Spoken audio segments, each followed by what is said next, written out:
الحمد لله رب العالمين والعاقبة للمتقين ولا عدوان إلا على الظالمين وأشهد أن لا إله إلا الله وحده لا شريك له ولي الصالحين وأشهد أن نبينا وحبيبنا وقرة أعيننا محمد صلى الله عليه وسلم سيد الأولين والآخرين وإمام الأنبياء والمرسلين صلى الله عليه وعلى آله وأصحابه أجمعين وبعد.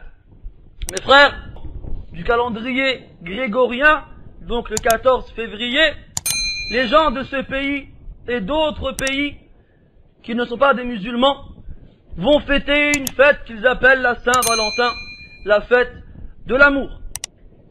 Et comme d'habitude, de nombreuses personnes parmi les musulmans, parmi les ignorants des musulmans, vont tomber une fois de plus dans un péché énorme. Ils sont très peu ceux qui savent réellement à quel point ce péché est grave. Quel est-il? Le fait de chercher à ressembler aux mécréants. Et on a interrogé Fadilat Sheikh Mohammed ibn Salih al-Uthaymin rahimahullah rahmatan wasi'ah sur le jugement relatif au fait de fêter donc cette fête. Il a répondu rahimahullah, le fait, donc fêter plutôt la Saint-Valentin n'est pas permis pour plusieurs raisons. Premièrement, c'est une fête innovatrice qui n'a aucun fondement dans l'islam. Deuxièmement, ce genre de fête amène à des relations libertines qui ne sont pas admises par l'islam et à des amours trompeurs, ce qu'on dirait en français des amourettes. Et troisièmement, il appelle à se préoccuper et à préoccuper son cœur avec ces choses-là qui n'ont aucun intérêt et qui sont en contradiction avec la guidée des pieux prédécesseurs. Il n'est donc pas permis à ce que dans ce jour-ci se passent des choses qu'on considère comme étant des symboles de festivité, comme des nourritures particulières ou des boissons particulières ou des vêtements qu'on porterait qui seraient particuliers, ou bien le fait de s'offrir des cadeaux et toute autre chose qui rentre dedans. Et il incombe aux musulmans d'être fiers de sa religion et de ne pas être comme une girouette. Il est avec tout le monde. Dès que le vent change de direction, il les suit. C'est ainsi que sa parole se conclut, rahimahullah. Mes frères, n'allez pas croire, après avoir entendu une telle parole, qui est celle de notre grand cheikh et de notre grand savant, rahimahullah, n'allez pas croire, comme beaucoup tentent, de faire croire aux gens que l'islam est une religion qui appelle à la dureté et à la méchanceté et à la sévérité et à la haine. Ceci est faux, des milliards de fois faux. Et quel que soit le nombre de fois où les égarés appelleront à l'amour, et quel que soit le nombre de fois où ils tenteront de l'agrandir ou bien de le fêter, sachez que nous sommes mieux placés qu'eux pour parler d'amour, et nous sommes mieux placés que tout le monde sur terre pour parler de l'amour. Et sachez, mes frères, que le fondement de notre croyance est bâti sur l'amour, et le fondement de notre foi revient à l'amour. Nul d'entre nous ne croira ou ne sera en sécurité que lorsqu'il aura aimé Allah Azza wa Jal, qu'il aura aimé sa religion, ses règles et sa loi. Nul d'entre nous ne sera croyant ou bien ne sera en sécurité tant qu'il n'aimera pas le prophète sallallahu alayhi wa sallam avant tous les autres, et qu'il aime sa famille, ses épouses et ses compagnons. Nul d'entre nous ne sera croyant tant qu'il n'aura aimé pour son frère ce qu'il aime pour lui-même du bien. Le croyant, le musulman aime le bien, et il aime les gens du bien, et il aime le bien pour tout le monde. Le musulman aime ses parents, il est bon envers eux et respectueux, et ne leur désobéit pas. Il vient à leur secours et ne les rejette pas. Il porte attention à eux et ne les met pas dans les hospices pour les personnes âgées, comme c'est la coutume dans ce pays et les autres. Le musulman aime ses enfants, il s'en occupe et ne les gâche pas. Il est juste envers eux et n'est pas injuste et ne fait pas de tort à leur égard. Il les dirige et ne les rejette pas. Le musulman aime ses frères il leur livre le bon conseil et ne cherche pas à dévoiler leurs défauts aux autres. Il invoque Allah Ta'ala en leur faveur et n'est pas dur envers eux. Il est attentif à préserver leur honneur et ne les médit pas. Le musulman aime son épouse, il la respecte et ne la dénigre pas. Il lui donne son droit et ne lui fait pas de tort. Il l'aide et ne l'exploite pas. Et il lui montre qu'il l'aime. Et nous n'exagérerons pas en disant qu'il montre aux gens aussi qu'il l'aime. En prenant comme exemple et comme modèle la sunna du prophète alayhi salatu wassalam. Car sachez que Amr ibn al-As radiyallahu anhu a interrogé le prophète alayhi salatu wassalam sur la personne qu'il aimait le plus. Et il a répondu sallallahu alayhi wa sallam à Aïcha. Est-ce que le prophète a hésité une seconde à répondre à celui qu'il a interrogé? Est-ce qu'il a éprouvé de la pudeur à nommer sa femme devant les autres? Wallahi, des fois mes frères, quand on voit comment nous comportons avec nos épouses, ou bien lorsqu'on parle de nos épouses avec les autres, on se rend compte, mes frères, qu'on s'est un peu éloigné du minhaj des salaf dans cette voie-ci. Si jamais un jour tu as le malheur de dire le nom de ta femme à côté de certains frères, ils te regardent de travers, et presque ils vont dire c'est une mauvaise personne qui n'a pas de jalousie. Il faut mettre les choses à leur place, mes frères. Il faut mettre les choses à leur place. Il y a des pays où c'est une honte et c'est un manque de pudeur de dire le mot ma femme sans dire son nom. Il y a des pays comme ça.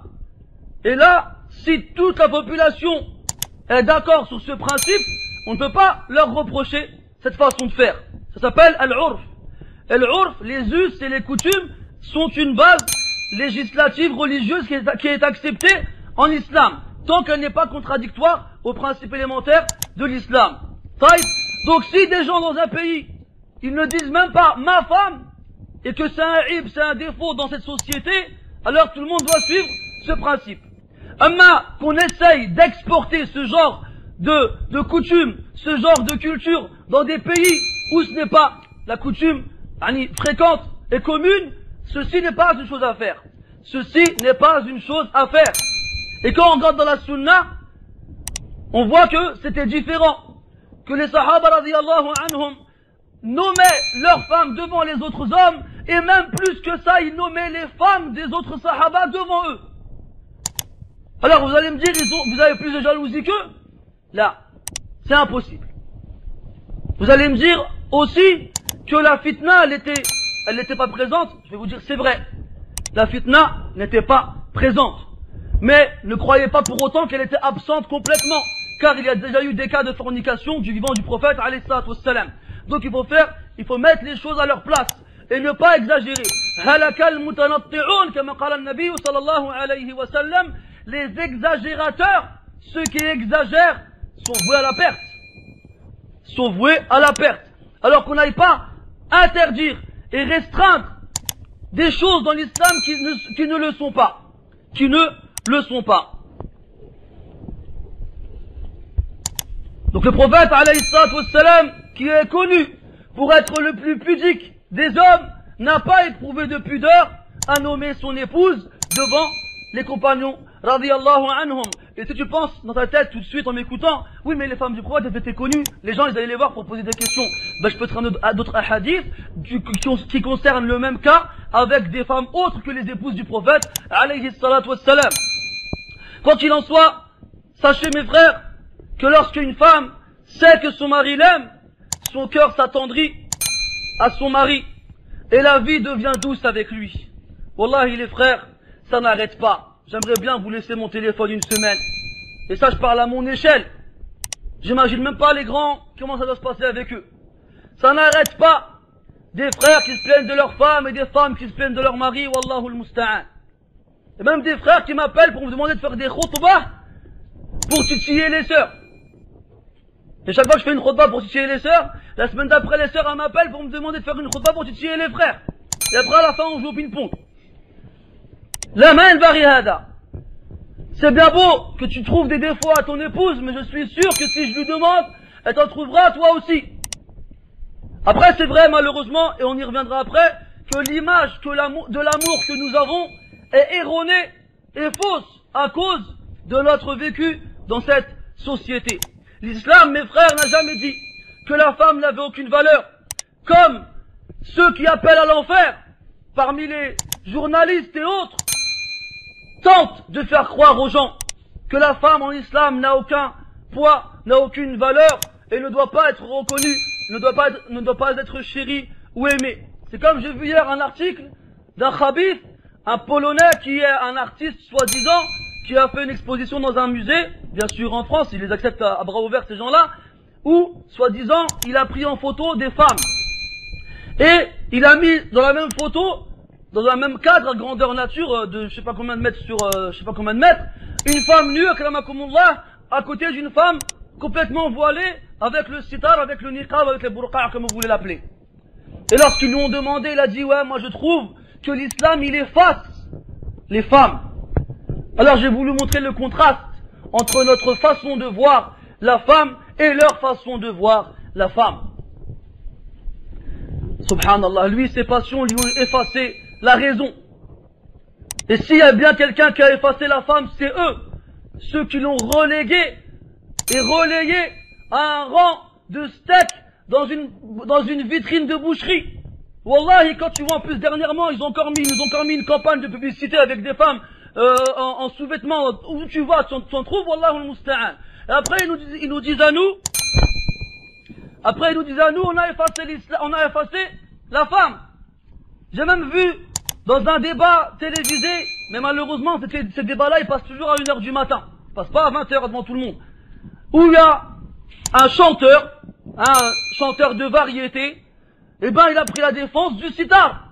Il a pris la défense du hijab.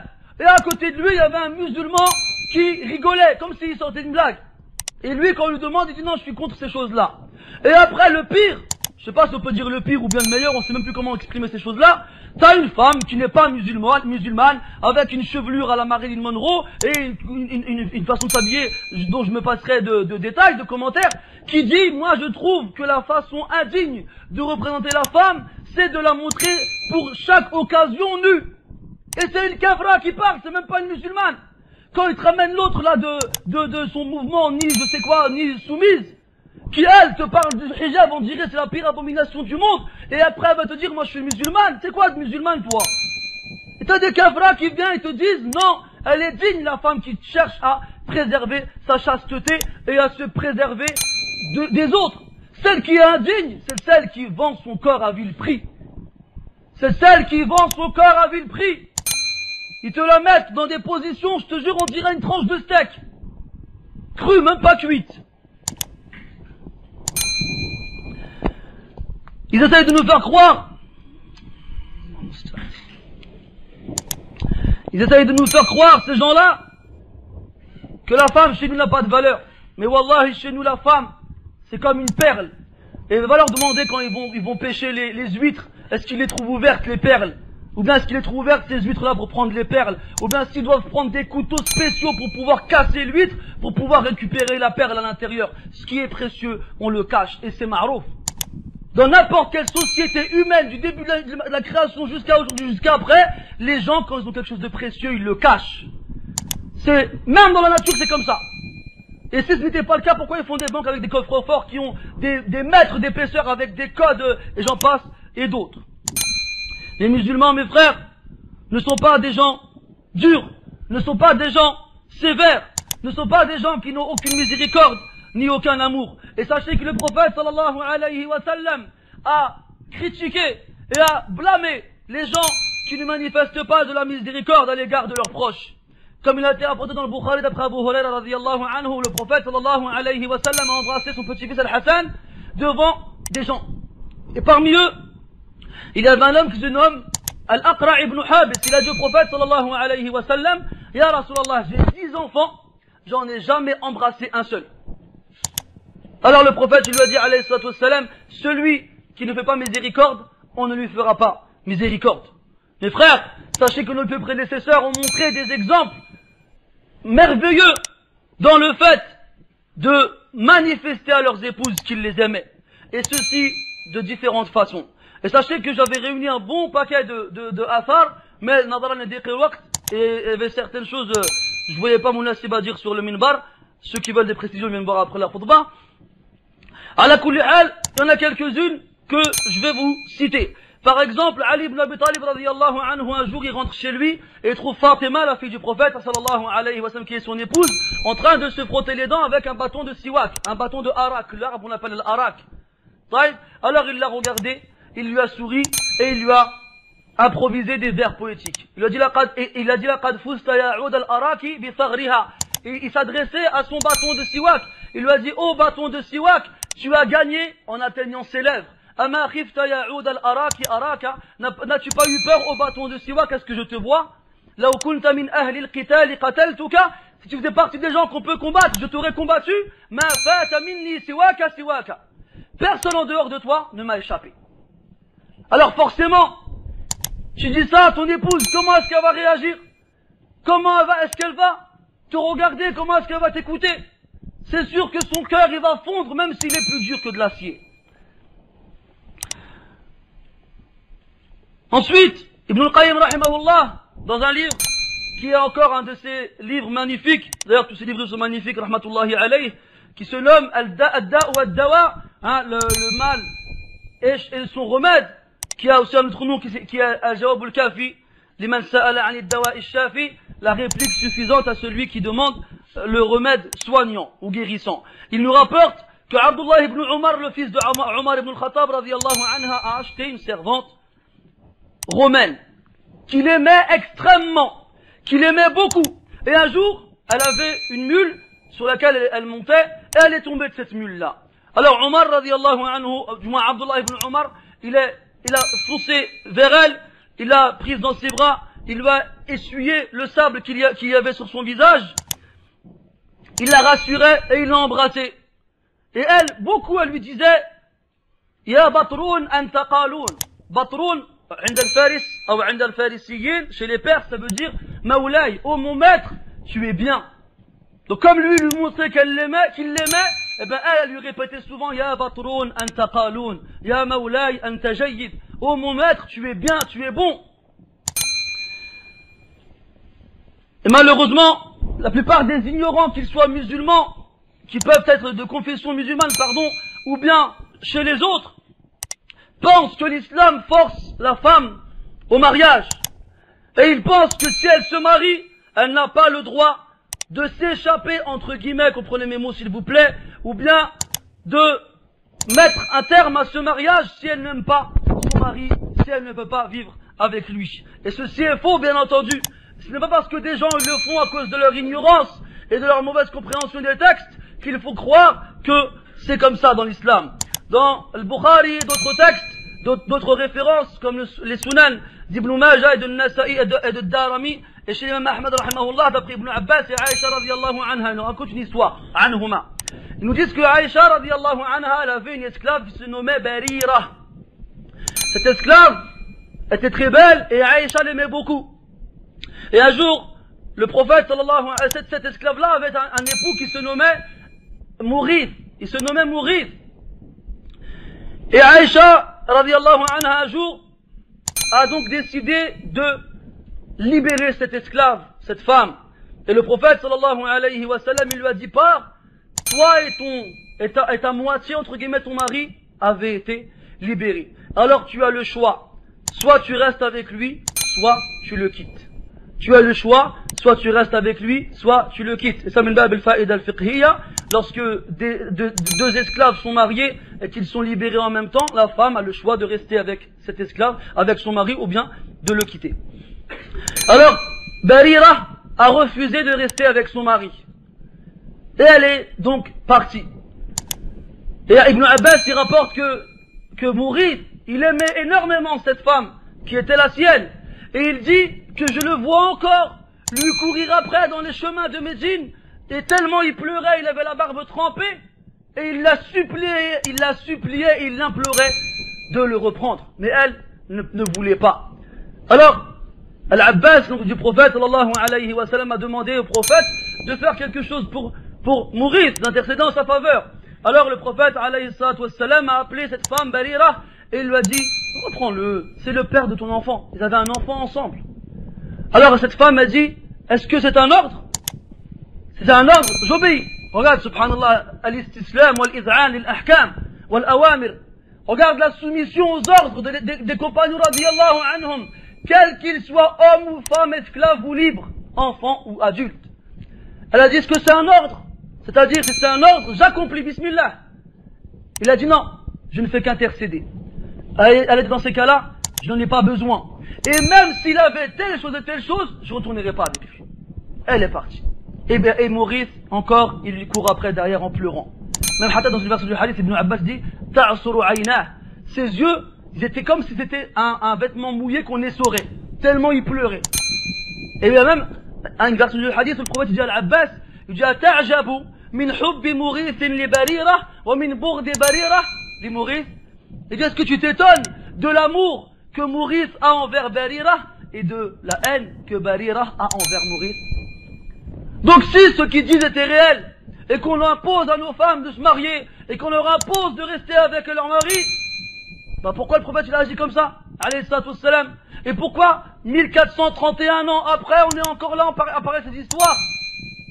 Et d'ailleurs, bilil munasaba, les frères et les sœurs qui téléphonent, je sais pas quoi faire, il me fait ci, elle me fait ça, sans rentrer dans le détail. Ya akhi, ya ukhti, vous n'êtes pas obligés de rester ensemble. Arrêtez de croire que vous lui rendez un service. Si le mari voit que la femme ne veut pas rester avec lui, il ne doit pas la garder contre son gré. Et si la femme voit que le mari ne veut pas rester avec elle, elle ne doit pas le garder contre son gré. Faut pas faire ça. Si c'est pas possible, c'est incompatible, ça ne fonctionne pas, faut pas se forcer. La yukallifullahu nafsan illa wus'aha. Allah n'incombe un poids à une âme que si elle peut le porter. Combien de fois les gens ils se forcent, ouais mais je vais patienter. Alors au début il a un enfant, après il en a deux, après il en a trois, à la fin il craque et il la divorce. Alors au lieu d'avoir divorcé avec un enfant, il a divorcé avec 3 enfants. Et t'as des femmes qui font vivre un enfer à leur mari, à un point où les maris ils sont tristes, ils viennent te voir en pleurant, wallahi, wa ana ala al-minbar wa nahnu yawm al-jumu'ah. Il y a des frères ils sont venus voir en pleurant de leur femme. Ils pleuraient. Il y a des femmes, elles arrivent à faire pleurer leur mari. Et ces maris-là ne boivent pas. Ces maris-là ne les frappent pas. Ces maris-là leur donnent leur haq. Et pourtant, eh ben, leur font vivre un enfer. Et le frère, il va me voir et je sais pas quoi faire. Mais arrête, divorce-la, subhanallah. Divorce-la, pourquoi tu t'accroches à elle? Elle te fait vivre un enfer. Le mariage, mes frères, mes sœurs, c'est fait pour vivre dans la paix.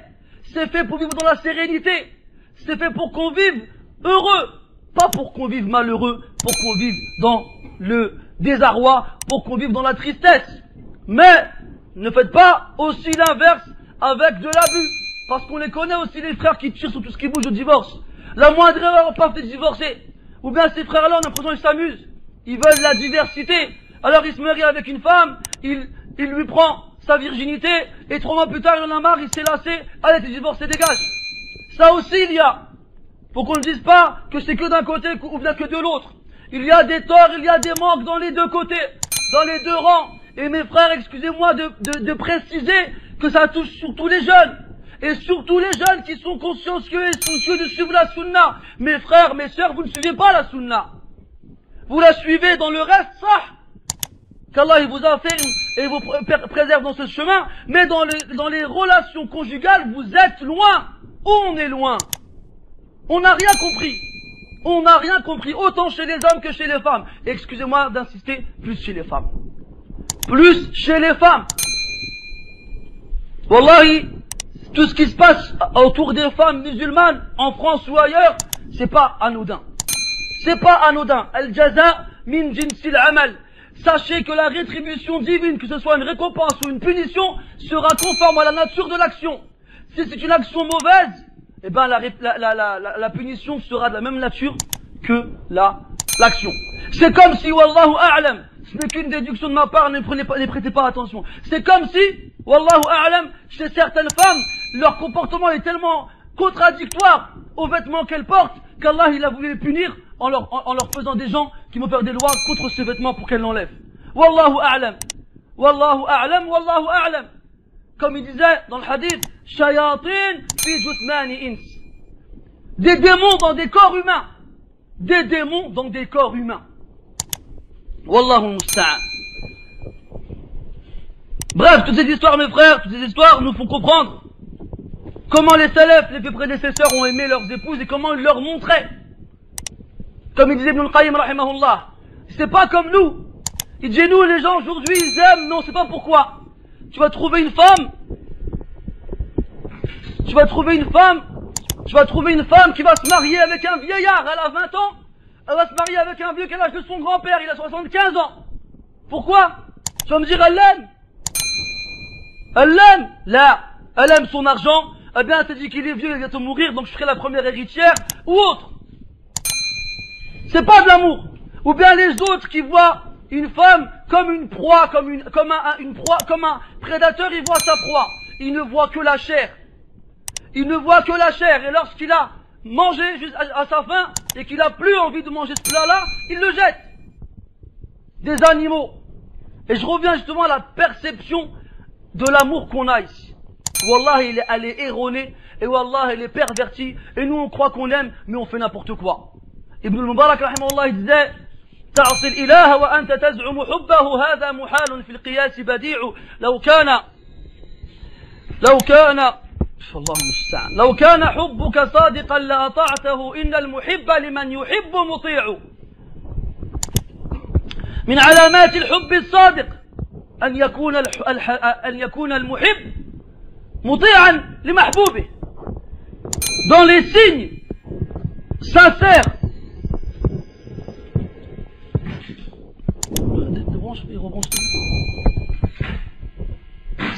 non, bouge en bas le truc, bouge de droite à gauche.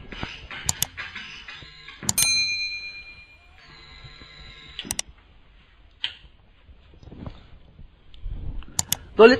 Oh là là.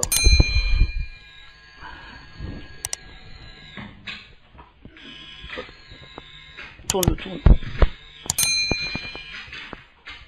Voilà, barakallah. Dans les signes sincères de l'amour véridique, c'est que celui qui aime, il obéit à celui qu'il prétend aimer. Les gens ici te disent je t'aime facilement. Et quand je leur demande de faire une chose, ils le feront jamais. Comme des femmes qui n'ont aucun scrupule à dire à leur mari, je suis pas ta boniche. Une boniche c'est mieux. Tu la payes, elle fait ce que tu lui demandes. Et là c'est Allah, il te paye, et tu veux pas faire ce qu'il te demande. C'est quoi qui est meilleur? Avec ma tqta' as-saut. Je l'ai pas, hein? Il y a des gens, des femmes qui n'ont aucun scrupule à dire à leur mari, je ne suis pas ta boniche, fais tes choses tout seul. D'accord? Mais moi je dis sans aucun problème, c'est une boniche, c'est mieux. Tu la fais venir, tu as un contrat, tu seras payé tant, elle fait ce que tu lui demandes de faire. Alors que là, la musulmane, tu dis Allah, il te récompense si tu m'obéis, et il te punit si tu me désobéis. La balhaj, ça n'intéresse pas la récompense d'Allah Azza wa Jal. Quoi qu'il en soit, nous on a été, malheureusement, on a été élevés avec des Syriens à l'eau de rose, du genre Santa Barbara et autres. Et ne rigolez pas les frères. Wallahi, même les frères, ils sont devenus, excusez-moi le terme, des chiffres molles. Non mais je peux pas, non j'arrive pas, non mais je sais pas. Mais Allah, subhanallah, elle te respecte pas, elle t'insulte, elle te manque de respect quotidiennement, elle ne t'écoute pas. Même il y en a des fois, ils se plaignent parce que leur femme, elle les frappe.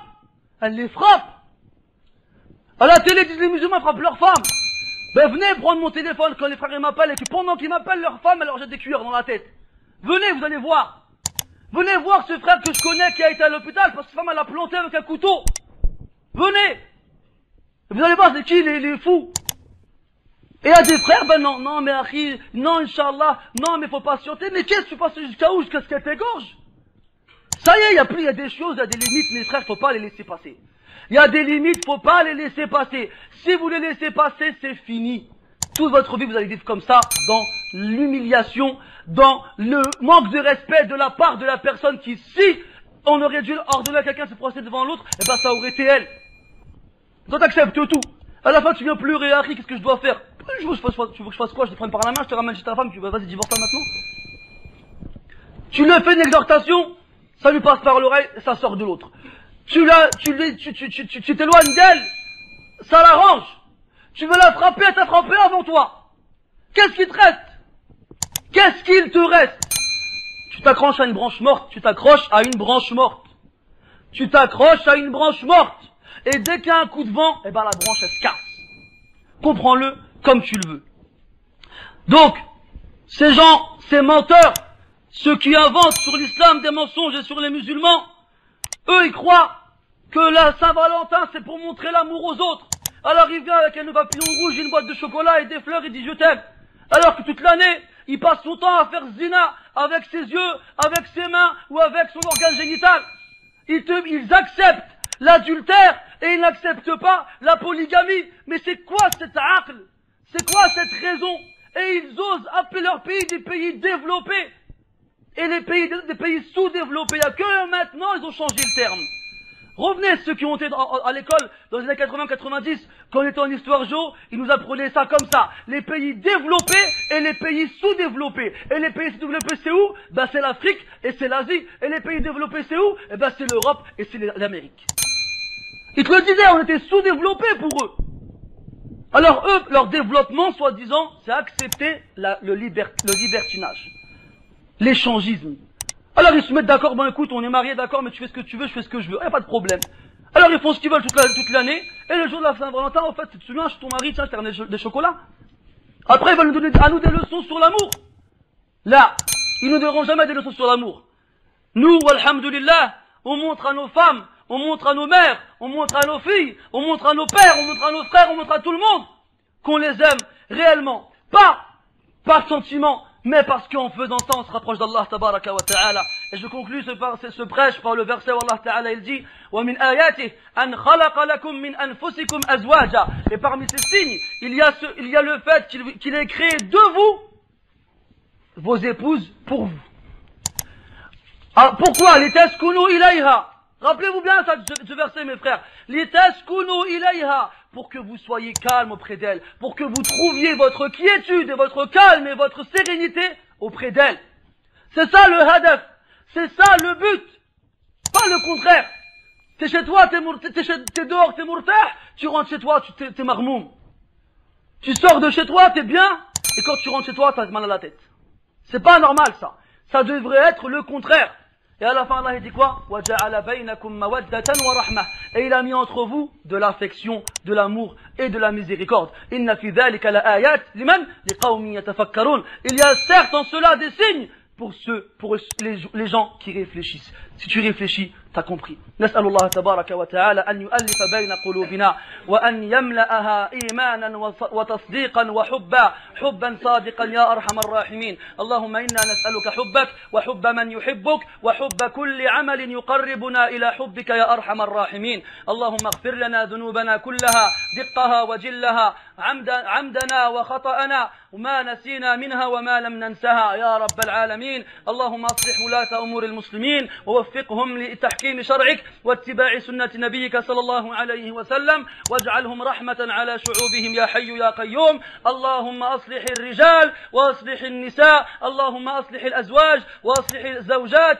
اللهم اجعل كلا منهم يؤدي حقه لكل ذي حق عليه يا رب العالمين. اللهم نعوذ بك من أن نوصي الناس بقول ونحن أول من يخالفه. نعوذ بك اللهم من ذلك يا أرحم الراحمين. اللهم طهر قلوبنا من النفاق. اللهم طهرها من الحقد والبغضاء والحسد والشحناء. اللهم طهر أعمالنا من السمعة والرياء واجعلها خالصة لوجهك يا سميع الدعاء. اللهم طهر أعيننا من الخيانة وألسنتنا من الكذب. اللهم إنا نعوذ بك من الكبر والغرور والعجب وحب الظهور يا عزيز يا غفور. اللهم لا تفرق جمعنا هذا إلا بذنب مغفور وسعي مشكور وتجارة لن تبور يا عزيز يا غفور. اللهم اجعل اجتماعنا هذا اجتماعا مرحوما وتفرقنا من بعده تفرقا معصوما ولا تجعل فينا ولا معنا شقيا ولا محروما يا رب العالمين. وصلى الله وسلم وبارك على محمد وعلى آله وأصحابه أجمعين. سبحانك اللهم وبحمدك أشهد أن لا إله إلا أنت نستغفرك ونتوب إليك والحمد لله رب العالمين. وقوموا إلى صلاتكم يرحمكم الله.